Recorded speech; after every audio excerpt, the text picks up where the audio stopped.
Hi, I'm Monica, and you're watching MadameNoire. Code Red was, for me, almost like flashing lights, bright red signs, state of emergency for R&B, especially R&B soul music.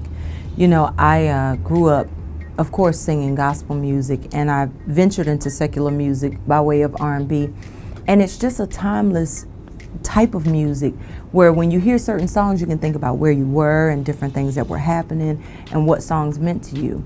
As much as I like the music of now, I want this generation to be able to have that same timeless type of music that feels good and kind of incorporate the two. You know, I'm one that embraces hip hop. My first record, just one of them days, was Over, Backseat of My Jeep by LL Cool J. So I would never separate the two to the point where you say you don't need one or the other, but you definitely need both. And so this is just me trying to restore that love for that music that I grew up on and the music that really saved my life. I've always been into like color and cutting and changing, and as furious as my mother was that I cut my hair at 13, and as long as she stared me down and gave me the evil eye, I mean, that was a long month. It is a part of who I am and how people remember me. So now I just have fun with it. When I said Code Red, I changed the hair to red. I darkened the hair from the bright red just last week. I'm always doing something different because I just really enjoy that. And my husband really likes it, so I keep it up. You didn't see her painting? No, we gotta go check it. It is literally the funniest thing that you'll ever see, because she gets so serious when her brother asks her, what is it? Well, we use it first and whoever get caught. My bush, I got all my pictures. She was not having it, but she is a ball of fun. Boys and girls, we're totally different. Their personalities are different. I mean, what I love about my boys is that they protect their sister at all costs. If something's taking place, the first thing they do is pick her up or step to her or move her back or make sure she has a seat when they don't. Those are things that I feel like she needs, because as a woman that's been through a lot, you know, I wish I knew my own value sooner. I wish I thought more of myself sooner, you know, and I've always been very outspoken and very confident in different things that I felt as a young girl. But as I started going through different things in relationships, sometimes you're kind of torn down and bits and pieces of you get chiseled away. So I kind of recentered myself and found that side of me all over again. And I love seeing that she's getting that attention and love that she can grow with, and you can always recenter like I did. I grew up with it, so I was able to revert back to it, and that's what I'm hoping is happening for her. I don't think people realize that since the age of 12, I'm 35, I've been working. You know, so if I do something special for my children, or my husband and I decide we want to go somewhere that maybe most don't go, that is what I work to be able to do. You know, I make sure that I pay Uncle Sam, check. I make sure I tithe, check. I make sure that, you know, and a lot of my charitable efforts, I don't even want you to see, because that's not why I do it. So if everything's in check, I don't know what would have been wrong. My son wanted to have a big party for his 10th birthday, and one of the things that made me want to do something, not just for him, but even his classmates and everybody that he loves. He lost his teacher that year.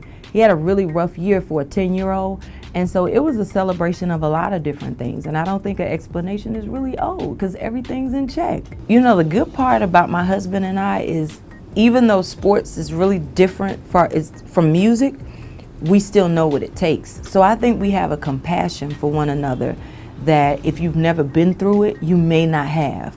You know, I know what it's like to always be on the road. So we do a lot of FaceTiming and stuff like that, but we also do a lot of spending time. We don't let a certain amount of time go by without us spending time. And my schedule I can kind of create, especially since with sports in the NBA, we know what his schedule will be for the entire time, you know, with the exception of playoffs.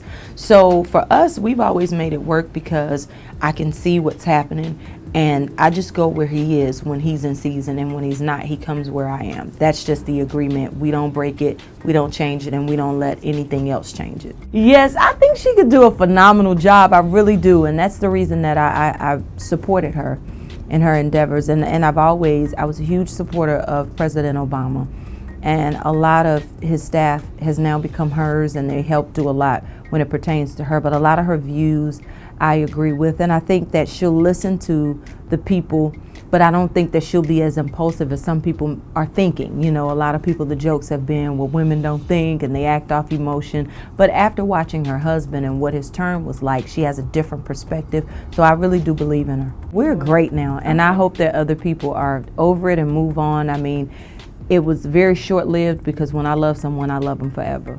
It used to be an idea where there was smoke, there was fire. Nowadays, things that are on blogs have zero truth. I mean, I have read things where not one sentence of 2-3 paragraphs will have any truth. So the stuff that you read wasn't true anyway. But what did take place, you know, we kept that amongst us, and it's done. You move on. It's the way sisters do. It's the way family members do. You got to just keep pushing. And when you love somebody, you should love them forever. And that's the way that I am. I've honestly never figured out why people did it, because Brandy and I met when it was time to record The Boy Is Mine. We didn't know each other prior to that. So when people ask me odd stuff like, okay, so who got the boy? There was no boy, it was a song. It was for entertainment, enjoyment. Let it go. And I always tell people now, you don't have to choose one or the other. She's one of the greatest to ever do it. I mean, we all came in, me, her, Aaliyah, we came into this industry all around the same time. So it's natural that you think of us at the same time, but you don't have to put one against the other. And that's just something that's gotten really old and annoying to me. It's really frustrating. So that's something that I hope as we get older will eventually go away, because I'm sure the song, being as combative as it was, kind of added a little fuel to the fire, and whatever differences we had as children, not as adults. Those days are over.